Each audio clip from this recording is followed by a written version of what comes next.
So you were preaching, quote unquote, you were preaching the word to a congregation. Oh yeah. Okay. Okay. Okay. Institutional, traditional Definitely, from brother. from Pen- from from the Bible. Pentecostal, tongue speaking, baptized, casting out demons, all that kind of stuff, man. Okay.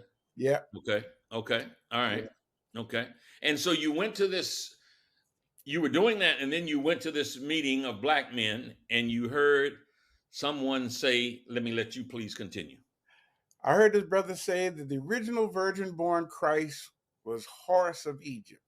Now you have to understand, brother, Christian programming is real deep, brother, because you are literally taught to retaliate when you hear something that's outside of your circumference of awareness. You're taught to retaliate against it. In fact, in the book of Jude, it says these words: defend, contend earnestly for the faith that was once delivered to the saints. Contend means to fight, like a heavyweight contender. So when I heard this brother, I stepped to him.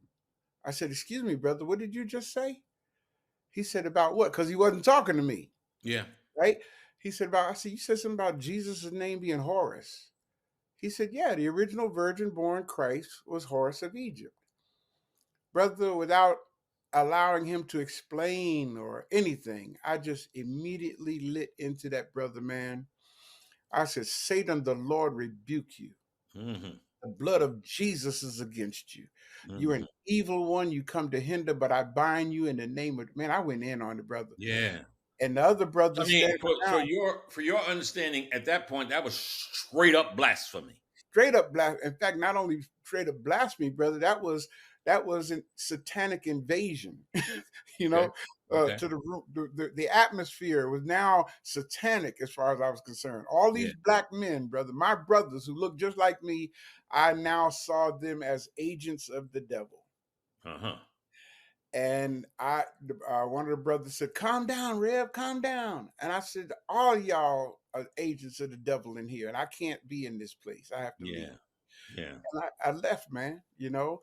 And to I'm gonna say to our viewers who might be saying the same thing about you and possibly me for having you. Y'all right, calm down too. Calm down and stay with us. The objective of this platform is to make you think, whatever the subject might be. You can agree until the cows come home, and you can disagree until they all leave. But I want you to stay with us here because I want you to think. And they, so, okay, so you went in hard on them, mhm, what do you call them? Yeah, blasphemers and the worst agents yeah, of the man. devil. Yep. That's, I mean, and not only that, brother, I had a radio show on WWRL in New York. And every week, man, for 1 year, I blasted those brothers. Every week. Mm, I mean, I blasted them. I felt it was my duty to warn the world yeah, about these deceivers, these yeah. agents of Satan that's invading the black race, man. I felt it was my duty to warn everybody, Hmm. And so, man, about 3 years after that, I was in a meeting at the mayor's office, and I came out, and there was an old bookstore right there by City Hall in Patterson named Bazaar Books, used books. I'd never been in that store before, but this particular day I was led to go in that store, man. I went in and I asked the owner, "Where are your books on religion and philosophy?" Because that's all I was concerned with. Yeah. He just pointed in a direction. I saw this pile of books and I picked up this book called Osiris and the Egyptian Resurrection. Mm, mm, And hmm. I said, "What the hell is this, man? What kind of only resurrection I had ever heard of was the resurrection of Jesus Christ and the Hmm. resurrection of those who believe in him when he comes back." Yeah. So I'm thumbing through this book, man, and I see that Osiris had a son named Horus, and it was spelled Horus instead of Horace. That's what I thought the brother meant, right? Because Yeah. that's the only Horus I'd ever heard of. Right. Right. And I said, "This," and I mean, now mind you, this is 3 years later, right? Yeah. So I saw the word Horus, man. My mind immediately went back to that day with those brothers. And I said, this is what that brother was talking about. And I started doing the research, man. And that was it. That was the turning point. That was the turning point of the more research I did, brother, I began to see that everything that I had been preaching, and I mean everything, man, from the doctrine of soteriology, salvation, the doctrine of eschatology, the doctrine of things that's going to come in the future, doctrine of demonology, pneumatology, you name it, bro. All of the doctrines that I had been teaching and preaching was stolen, copied and plagiarized from the Nile Valley, man, and then represented back to us under another ethnicity. I couldn't preach that lie any longer. So, boy, there's a lot to unpack there. I'm gonna start with you saying you couldn't preach that any longer. Mm-mm. So how long did it take you to start giving voice to what you feel you had discovered, the lie that you had been telling? When did you start to flip the script? That week, that following Sunday, I was going to preach to my congregation a message entitled "The Other Side of Midnight." I remember the subject I was going to preach from, right?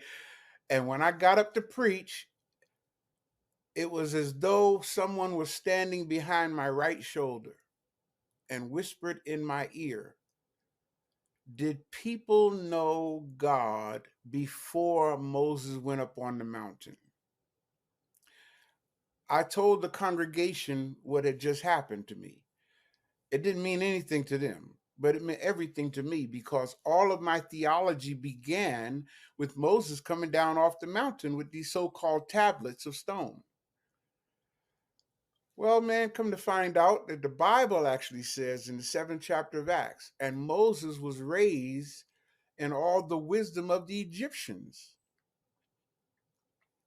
and was mighty in words and deeds. I said, wait a minute, I wasn't taught that. I was taught that Moses was illiterate and that he had to have his brother Aaron speak for him. So now I'm doing the research and finding out that Moses, which by the way, I mean, if I can fast forward right quick and come back, Sure. he never existed.